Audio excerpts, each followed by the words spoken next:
All right, y'all, I'm going to do my first ever voiceover on a film breakdown, which is exciting. A lot of folks asked for it for good reason. Hopefully this helps and is enjoyable.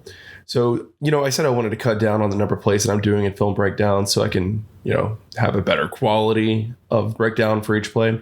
But I'm just going to go ahead and start on the first play of the game because it's a great encapsulation of how UTSA was able to dominate in the trenches and win this game against Texas State, even despite, the offense still continuing to not really click all that well. So yeah, very first play of the game. And UTSA shows a 6-man box right here. They've got 3 down linemen, nose tackle, 2 defensive tackles, Trey Moore at that outside linebacker spot. And then you've got Avery Morris at the Mike linebacker and Jamal Ligon at the Jack linebacker, right? So pretty small box to show to Texas State when they're obviously in a run formation here.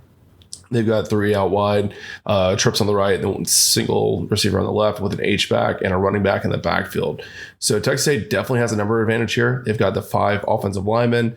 They've got a blocking tight end, and they've got a running back who, could also pick up a block, right? So theoretically, head on a hat, Finley could just keep this ball and probably pick up an easy, 8 yards, right? But, UTSA is just kind of betting on themselves and their strength, their ability to dominate that line of scrimmage. And that's exactly what happens on this play and what happens all throughout the game. I don't know the stats right in front of me. I think Texas State only rushed for like 30 or 40 yards. Granted, a lot of those yards got taken away by sacks on UTSA's part. But if you watch the game, it was very obvious that the Bobcats had nothing going on the ground. And I was a little surprised they stuck with the run for as long as they did, given kind of the tone that UTSA had set. But I guess like when you have a box like this, it's just really enticing to run into if you're a play caller, right? So let's start breaking down this play. So the first thing you're going to see right off the bat, right, is the ball snapped. You've got the left guard pulling in a kind of counter play. That H-back is scraping across the line of scrimmage as well, also going as a lead blocker. And then you've got a handoff to the running back there. But, what I really want to show is just look at the positioning of the line of scrimmage, right? The offensive linemen are already pushed back behind where the ball was snapped from. But also look at the positioning of those linemen. All of them are getting stood up by the defense, right? Their shoulder pads are up, their heads are up. In a lot of cases, they're turned away from the defender, right? So instead of sealing off the defense is kind of sealing off the linebackers from releasing up to the next level, right? So they're definitely winning their one-on-ones right there. A lot was said about the size of Texas State's offensive line. But I think their athleticism kind of gets called into question here with how slowly they're firing on the ball. And then, just like the leverage win from UTSA's defensive lineman, right?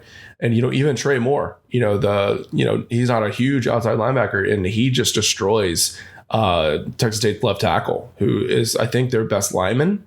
So he gets driven back by a lot. Trey Moore really helps blow up this play on the backside and prevents the running back from having any lane to kind of escape from and bounce it back outside, right? So you can just continue to see how this backfield just kind of gets blown up. And then you're also going to see Avery Morris come flying in, right? So great play recognition from him. Once he sees the ball leave TJ Finley's hands, he's pretty much at the line of scrimmage already. And he's going to take on that lead blocker, that left guard, head on. And he gets low. He hits him right in the bottom of the rib cage right there, splits that block. He knows that's where the ball's coming because he sees where the guard is cutting upfield. So Morris blows that up and hits him so hard that he hits that H-back that's scraping across the line of scrimmage to try to provide that lead block for the runner as well. So Morris not only reads the play correctly, he wins against the block, and he wins it so well, he takes out another blocker as well. So this play is just totally, mucked up just by the strength in that front six for UTSA. And then that leaves Jamal Ligon just completely uncovered to go and get that tackle. Dejan Taylor comes out from the outside. He has a play recognition as well from his money backer / safety spot, that hybrid role. So he comes in to assist as well. But, Ligon's right there to make the play. Gain of 1, maybe 2 for Texas State. And you're just kind of see that throughout the rest of the game. And since UTSA is able to stop the run with, such a limited number of defenders in the tackle box, that gives a lot of help to UTSA secondary, that they can play with those 2 high safeties over the top, give TJ Finley his due as a deep threat quarterback, and just give those corners, some assistance and some cushion, right? Maybe allow them to play a little bit more aggressive up front than they typically would. It really makes all the difference in this game. So yeah, interesting stuff, and just really gutsy performance from UTSA to give this look and be able to execute throughout the game. That the depth of the defensive line plays a big role in this. So great play from UTSA, literally the first play of the game. But I just thought it really said a lot about how the defense played and what their strategy was, what their schematics were, and stuff like that.